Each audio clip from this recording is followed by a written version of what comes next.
है। देवरिया से लगभग 23 किलोमीटर दूर भटनी दादन के पास एक गांव है औरैया। औरही ये एक बहुत ये छोटा सा गांव है और इनके जो पिता हैं बहुत एक स्कूल, छोटे से स्कूल में एक मास्टर हैं। लेकिन इस घर का इकलौता एक हैं जो देवरिया जनपद अपने उत्तर प्रदेश और भारत सरकार का एक धरोहर के रूप में है। आज नहीं तो कल आने वाले समय में भारत देश और साथ में जो वर्ल्ड के जितने कंट्रीज़ हैं इस लड़के को अपने इसके प्रतिभा से लोहा मनवाएगा। इसी क्रम में इस सारिन से पूछते हैं कि आखिर में ये जो प्रतिभा है कब से इसको पता चला कि मैं ये कर सकता हूँ, जैसे IIT, JEE और नीट जैसे बड़े इंजीनियरिंग ऑनलाइन क्लास में ले सकता हूँ। इसके बाद ये दिखाना चाहेंगे कि ये मोटी मोटी किताबें, जैसे हमको लगता है PhD होल्डर हैं वो भी शायद इतनी मोटी मोटी किताबें नहीं पढ़ते हैं। बेटा ये सब तुम पढ़ते हो, ये पढ़ चुके हो? एक्चुअली मेरी मेन बुक्स उधर है। अच्छा, आपकी मेन बुक से है इतनी मोटी मोटी किताबें, ये सब पढ़ चुके हो? Most of them. अभी इस समय क्या पढ़ रहे हो? इस समय मैं फाइनल लेक्चर्स पढ़ रहा हूँ। जैसे जल्द दिखाओ। लगभग कंप्लीट हो गया है? नहीं, अभी मैंने रिसेंटली स्टार्ट किया। अच्छा, रिसेंटली स्टार्ट। क्या है ये, कौन सा सब्जेक्ट है, मतलब किससे रिलेटेड ये किताब है ये? It's actually about all of physics. जो वॉल्यूम वन है उसमें mainly there is mechanics, radiation and heat, मतलब mechanics, waves and thermodynamics. Second part है वो इलेक्ट्रोमैग्नेटिज्म कवर करता है एंड थर्ड पार्ट में क्वांटम मैकेनिक्स कवर होता है, the modern physics section. And this book basically ये अंडर ग्रेजुएट लेवल की एक बुक है। एक्चुअल में जो फाइनल ने लेक्चर्स दिए थे फ्रॉम 1961 टू 1963 जो कैलटेक में दिए थे, so the same lectures have been written in written form, that is the thing, the form of. आपने सुना इस बच्चे का जो इंग्लिश है बहुत हाई प्रोफाइल इंग्लिश इसका लैंग्वेज है, जो इंडियन लैंग्वेज ना करके ये जो बहुत पढ़े लिखे जो इस समय PhD होल्डर हैं और डॉक्टरेट की जो डिग्री ले रहे हैं वही इसकी बातों को समझ पाएंगे।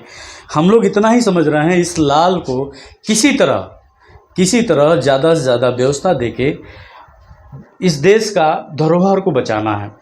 और मैं बार बार इसलिए अनुरोध कर रहा हूँ, ये छोटे से गाँव में रह के प्रतिभा इसका यहीं न रह जाए, इस प्रतिभा का निखार देश विदेशों में जाए और देश का नाम रोशन करे। इसलिए मैं बार बार अनुरोध करना चाह रहा हूँ, क्योंकि इसके पास अभी तक फॉरेनर जितने भी विदेशों से इस पर ऑनलाइन जैसे चैटिंग भी होती है और तमाम तरह के इंटरव्यूज़ वगैरह भी हो चुके हैं और इसको ऑफ़र भी दिए हैं, लेकिन ऑफ़र इसने अभी एक्सेप्ट नहीं किया है। क्योंकि इसका इंतज़ार है कि भारत सरकार पहल करे, इस बच्चे के बारे में जाने, और जब तक ये भारत सरकार पहल नहीं करेगी इस बच्चे को अपने अंडर लेके इसके प्रतिभा को और निखारने की, तब तक वो अन्य जगहों पे विदेशों में किसी का भी ऑफ़र स्वीकार नहीं करेंगे। इसी क्रम में इनके पिताजी से, इनके पापा से बात करते हैं कि आखिर में इस बच्चे के भविष्य को लेकर कितना ये अलर्ट हैं और क्या इसके भविष्य के लिए सरकार से क्या मतलब उम्मीद रखते हैं और किस तरह का अपील करना चाहेंगे। जी नमस्कार। तो क्या पूछ रहे थे सर? नहीं, हम ये कर रहे हैं कि जैसे मान लीजिए ये छोटे से गांव में इस लड़के का प्रतिभा तो वर्ल्ड लेवल के लोग जान रहे हैं जी। और जानना, लेकिन ये तो स्टार्टिंग है, शुरुआत है। अभी इसका जो एम्स है, जो गोल्स है, जो अचीव है, बहुत बड़े साइंटिस्ट का है। हाँ, ये साइंटिस्ट बनना है। हाँ, साइंटिस्ट। तो आप सरकार से क्या उम्मीद रखते हैं, जैसे अपने भारत सरकार से क्या उम्मीद रखते हैं कि इस बच्चे के बारे में कि वो आए, इस बच्चे की प्रतिभा को पूरे विश्व लेवल पे उसको इसका मतलब प्रचार प्रसारित करें, ऐसे में क्या मतलब आपका सोच है? देखिए, जो मेरा स्टैंडर्ड है, जो मेरा लेवल है, वहाँ तक तो मैं बच्चे को लेके जाऊँगा। अब ये देश की जिम्मेदारी बनती है कि अब वो इसको कहाँ तक ले जाएगी, ठीक है। क्योंकि इतना तो मैं समझ चुका हूँ कि अगर इसको प्रॉपर गाइडेंस मिले, प्रॉपर केयरिंग मिले, जहाँ तक मुझसे हो रहा है, जब तक हो रहा है मैं तो अपने लेवल से कर रहा हूँ, जहाँ तक हो सकेगा करूँगा। लेकिन उसके बाद से ये देश की रिस्पॉन्सिबिलिटी बनती है कि इस तरह के धरोहर को वो मैनेज करे, मतलब कहाँ ले जाना है, कहाँ पढ़ाना है, क्या पढ़ाना है, क्या करना है, ये तो देश की जिम्मेदारी बनती हाँ, है। ये हाँ, देश की जिम्मेदारी बनती है। क्योंकि मैं खुद यही बच्चों से बोलता हूँ कि बेटा जहाँ तक मेरा हो सके ले चलूँगा, फिर तुम्हें मैं कंट्री को सौंप दिया हूँ, ठीक है। अब वो देश जाने कि हमारा देश इस बच्चे को कितना मतलब संभाल पा रहा है और कहाँ तक ले जा पा रहा है। ले जा पा रहा है। तो ये भारत सरकार की भी, हमारे यूपी गवर्नमेंट की भी ये रिस्पॉन्सिबिलिटी बनती है। क्योंकि अभी तक तो हमको नहीं लग रहा है कि किसी भी तरह का कोई अप्रोच मिला है। प्राइवेटली तो बहुत अप्रोच मिले हैं, फॉरेन के यूनिवर्सिटी लोग इंटरव्यू लेते हैं, बड़े बड़े प्रोफेसर बात करते हैं, इंडिया के भी बहुत बड़े बड़े इंस्टीट्यूट वाले लोग बहुत कोऑपरेट कर रहे हैं, मतलब कॉल कर रहे हैं, बुला रहे हैं, ठीक है, अप्रिशिएट कर रहे हैं। लेकिन मैं यही चाहूँगा कि सबसे पहले हमारी उत्तर प्रदेश सरकार बच्चे से के बारे में जाने, इसको क्या करना है और इसकी रिस्पॉन्सिबिलिटी हो ले। सबसे पहले तो मैं अपनी गवर्नमेंट से ये चाहूँगा।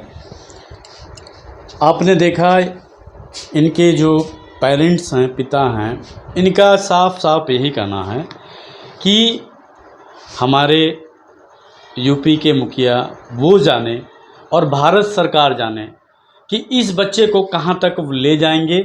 मेरी जहाँ तक क्षमता है वहाँ तक मैं इसको लेके जाऊँगा। और इन्होंने ये भी कहा कि मैं अभी तक तमाम प्राइवेट इंस्टीट्यूट, कोचिंग सेंटर और स्कूल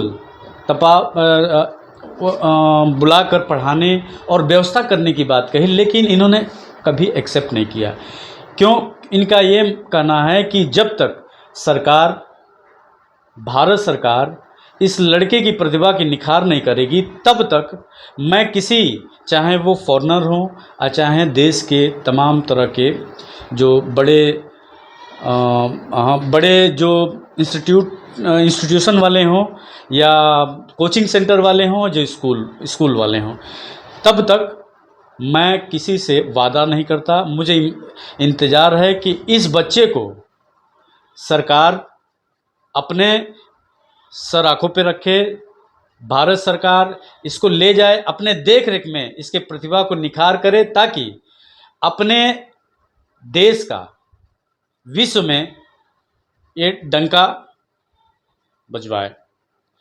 इसी के साथ मैं ये भी दिखाना चाहूँगा कि ये जूनियर साइंटिस्ट का यही एक दुनिया है, यही एक बोर्ड है।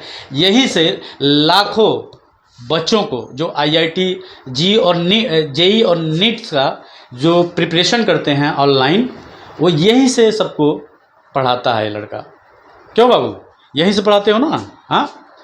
और सबसे बड़ी बात, मैं धन्यवाद देता हूँ और मैं सलाम करता हूँ ऐसे लड़के के बाप को कि, लेकिन समझ में ये नहीं आता अब तक यहाँ उत्तर प्रदेश सरकार और यहाँ अपने भारत सरकार के लोगों के अब जहन में इस लड़के की प्रतिभा अब तक छुपी क्यों रही है। देश विदेश से लोग आते हैं, मतलब ऑनलाइन के द्वारा इसका इंटरव्यू लेते हैं, इसके प्रतिभा को वो जानते हैं।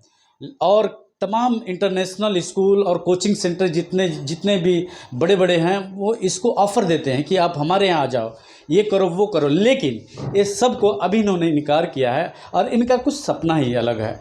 और आइए जानते हैं इनका क्या सपना है और क्या उद्देश्य है, ये अपने लाइफ में क्या करना चाहते हैं।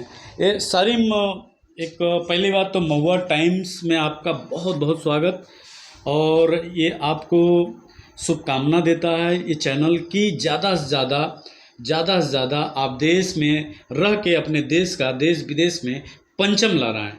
पहली बात तो ये बताइए, आपको ये आइडिया कैसे आया कि JEE नीट और आईआईटी का क्लास ऑनलाइन स्टार्ट करें, ये तो बहुत बड़े सिलेबस और लेवल की बात है। जो अच्छे अच्छे प्रोफेसर भी नहीं उस चीज़ को ऑनलाइन पढ़ा सकते या दिमाग में नहीं आता, लेकिन आप लगभग 11-12 साल के हो और तमाम तरह के बड़े बड़े जैसे स्टूडेंटों को आप पढ़ाते हो। कैसे दिमाग में तुम्हारा ये बात आया? एक्चुअली क्या हुआ था, सिंस जब लॉकडाउन स्टार्ट हुआ था, so we know basically everything was shut down and even students nobody could actually attend schools and all schools या फिर कोचिंग। तो obviously many persons rather than offline coaching, उन लोगों ने ऑनलाइन कोचिंग स्टार्ट किया। Something was similar with me. जब मुझे physics में इंटरेस्ट आया तब मैंने डिसाइड किया कि मैं भी यूट्यूब पे बेसिकली ऑनलाइन कोचिंग दे सकता हूँ। So that is it was just a random thought. आपका यूट्यूब चैनल कौन सा, किस नाम के किस पे आप ऑनलाइन पढ़ाते हो? SK wonder kids, my SK wonder kids. और क्या और आप जैसे यूट्यूब में पढ़ाते हैं तो और कहाँ कहाँ से आपके पास ऑफ़र आते हैं कि आप हमारे इंस्टीट्यूट में आओ और जैसे गाइडलाइन करो इंस्टीट्यूट या बड़े बड़े स्कूलों में, कहाँ कहाँ से अब तक आ चुके हैं ऑफ़र आपको? ऑफ़र तो बहुत सारे हैं। ऑफ़र बेसिकली बहुत सारे स्कूल्स एंड कोचिंग इंस्टीट्यूट से भी हैं, बट मेरा एम एक साइंटिस्ट बनने का है, so I am not going after that. यानी आपको साइंटिस्ट बनना है? या आपका ये मुख्य उद्देश्य है साइंटिस्ट बनना। कैसे आप कैसे ऑनलाइन यहाँ क्लास पढ़ाते हो? इसी कमरे में पढ़ाते हो? ये आपका बोर्ड है? या तो अच्छा, आपको कौन सा सब्जेक्ट सबसे अच्छा लगता है पढ़ाना? फिजिक्स और मैथ्स। और आईआईटी में अब तक कितने बच्चों को आप पढ़ाते हैं ऑनलाइन? मेरे टोटल सब्सक्राइबर्स हैं 2,60,000। अच्छा, आपने स्टार्ट कब से किया है? स्टार्ट बेसिकली लॉकडाउन से हुआ है। और जो अवार्ड मिले हैं आपको, कहाँ कहाँ से अवार्ड मिले हैं? और ये तमाम तरह के मैं कहना चाहूँगा कि थोड़ा सा दिखाएं। ये सर्टिफिकेट, प्रशस्ति पत्र मिला हुआ है, भारत गौरव सम्मान भी मिला हुआ है, और इतनी मोटी मोटी किताबें। इस उम्र में खेलने कूदने, बच्चे इस उम्र में खेलते कूदते हैं, लेकिन आप पढ़ाई को, किताब को, मोटी में किताब को आपने अपना एक एम्स बना लिया है। क्या आपका मन नहीं करता है कि हम भी जाएँ खेलें और बच्चों की तरह? मन नहीं करता है? ऐसा क्यों? इट्स जस्ट सिंपल कि मैं बचपन से घर में रहा हूँ, दैट इज़ द रीज़न। बचपन में क्या डांट टपट, पापा डांट टपटते थे खेलो मत, या बस ऐसे ही? It's natural. नेचुरल। अच्छा, अभी सारिन से बात कर रहे थे, वो बचपन से ही ऐसा है, किसी का दबाव नहीं है। और सबसे बड़ी बात है, सरकार से मैं अनुरोध करना चाहूँगा कि इस धरोहर को, सारिन, ऐसे कितने सारिन हैं जो सरकार इनको अवॉइड, सिर्फ खेल में मगन होते हैं, भरसक पढ़ाई लिखाई किताबों से दूर रहते हैं। ऐसे इन बच्चों को मैं सारिन द्वारा क्या मैसेज देते हैं, मैं जानना चाहूँगा कि ऐसे बच्चों को बेटा तुम क्या मैसेज देना चाहते हो? पढ़ाई लिखाई के साथ साथ में, खेल कूद के साथ में, किस तरह का मैसेज देना चाहते हो आप? वेल, सिंस बहुत सारे जो स्टूडेंट्स होते हैं वो सिर्फ खेल में इंगेज्ड होते हैं, पढ़ाई नहीं करते हैं मोस्ट ऑफ द केसेस। तो उन्हें मैं बस यही मैसेज देना चाहूँगा, सिंस वी नो कि education is the solution to all kinds of problems, की जो भी प्रॉब्लम है उसकी जो अगर एक सिंगल सॉल्यूशन देखें, दैट इज़ एजुकेशन। तो अगर आप खुद को एजुकेट कर सकते हो, अगर आप बेसिकली खुद को एजुकेट कर सकते हो, तब आप अपनी लाइफ की एक्चुअल में सारी काइंड की प्रॉब्लम सॉल्व कर सकते हो। बहुत लोग ऐसा सोचते हैं कि ये जो लोग पढ़ते हैं they are not able to enjoy their life, कि वो लोग लाइफ इन्जॉय नहीं करते हैं and all, but it is all just complete you can say crap. कि ऐसा नहीं है कि जो लोग एक्चुअल में पढ़ाई करते हैं और वो आर स्टडिंग 10 और 12 आवर्स अ डे, वो लोग इन्जॉय नहीं करते। It happens, everybody enjoys their life, लेकिन एक्चुअल में बेसिकली आई वुड से कि आपको खेलना है आप खेलो, आपको जो भी करना है आप करो, लेकिन उसके साथ पढ़ाई भी बहुत ही इंपॉर्टेंट है कि उतना रिक्वायर्ड टाइम आपको 10 घंटे 12 घंटे लाइक पढ़ना ही चाहिए। Without that it is not possible कि आप अपना गोल अचीव कर पाओ।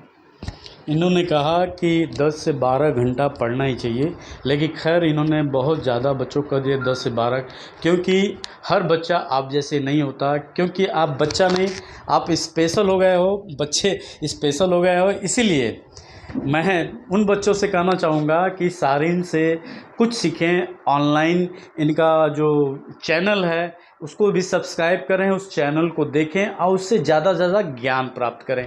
अच्छा सारिन, एक और बात बताओ, आप ये जो किताबें अभी अभी कौन से क्लास में अभी हो और कौन से स्कूल से अभी पढ़ाई कर रहे हो? अभी मैं 8th स्टैंडर्ड में इंटर किया हूँ and I study in expedition academy Hata Kushinagar.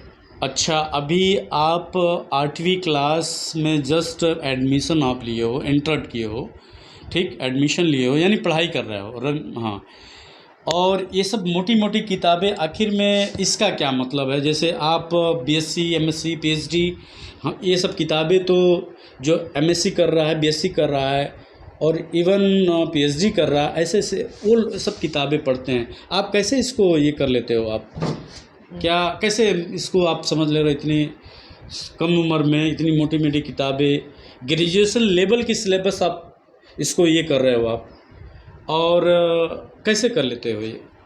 Just by interest, anybody can in fact, कोई भी मतलब कोई भी पढ़े तो समझ सकता है। It's just a common misconception कि ग्रेजुएशन लेवल की है तो हम लोग नहीं समझ सकते। इट्स जस्ट कि कोई भी पढ़े तो एक्चुअल में वो समझ सकता है। चलिए, इनका खैर ये करना है। यहाँ तमाम कर मैं कैमरामैन से कहूँगा कि ये दिखाएं तमाम कर के ये मेडल आपको कहाँ मिले हैं आप? ये basically these are just connected to these two certificates. अच्छा, यानी उसी के साथ में। और ये ट्रॉफी? ये बेसिकली अच्छा, इसके साथ में। चलिए, बहुत बड़ी। ये देवरिया जैसे जनपद में छोटा, ये देवरिया जनपद ये बहुत छोटा है। इस छोटे शहर में इतना साइंटिस्ट, जूनियर साइंटिस्ट इस समय रह रहा है। ये गर्व की बात है, हम सबों को बहुत गर्व की बात है कि देवरिया जैसे शहर में ऐसे बच्चे जन्म लिया है। और इसके साथ साथ में तमाम तरह की, और एक और मैं बात कहना चाहूँगा, तो मेरे जहन में आ रहा है, ये कहना चाहिए कि नहीं कहना चाहिए। इस सरकार में जैसे अब तक सरकार ने इसको वॉच नहीं किया, अब तक इग्नोर ही करते हैं। यहाँ तक कि वर्ल्ड के लोगों ने यूट्यूब के माध्यम से इसे संपर्क साधा, लेकिन अब तक उत्तर प्रदेश के मुखिया, माननीय मुख्यमंत्री जी और भारत सरकार के प्रधानमंत्री या तमाम बड़े मंत्री अब तक इसके ऊपर नज़र नहीं पड़ा इनका, और ना ही कोई कॉल ही आया इनके पास। मैं ये भी जानना चाहता हूँ, महुआ टाइम्स, एक सवाल उठता है कि आखिर में इतना प्रतिभावान लड़के को अब तक इग्नोर कैसे कर पाया है कोई? खैर, ये तो बात की बात है, लेकिन इसी तरह महुआ टाइम्स को देखते रहें और ज़्यादा से ज़्यादा, बाबू थोड़ा सा ये भी आप मैसेज कर दो, महुआ टाइम्स के दर्शक ज़्यादा से ज़्यादा महुआ टाइम्स को देखें और सब्सक्राइब भी करें। ये थोड़ा सा surely it's a great news channel. इसीलिए मैं आप सबसे रिक्वेस्ट करूँगा कि इस चैनल, ना कि सिर्फ इस वीडियो को बल्कि इस पूरे चैनल को ज़्यादा से ज़्यादा शेयर करें। नाम Mahua times and Mahua times channel को सब्सक्राइब भी करें, ताकि जो भी न्यू अपलोड्स हों आपको नोटिफिकेशन मिलते जाएँ of all the latest news in all this region. चलिए बेटा, फिर आपको सलाम और शुभकामनाएं। आप इसी तरह से देश का नाम रोशन करते रहें। इसी के साथ महुआ टाइम्स अपने दर्शकों को बहुत बहुत धन्यवाद देता है और साथ साथ में ये कहता है, इस बच्चे को ज़्यादा से ज़्यादा, इस वीडियो को ज़्यादा से ज़्यादा शेयर करें, लाइक करें, ताकि इसकी जो प्रतिभा है यहाँ हमारे सूबे के जो मुखिया हैं उनके कानों तक जाए और इसका संज्ञान ले। देवरिया से महुआ टाइम्स के लिए सुदामा सिंह कृष्ण।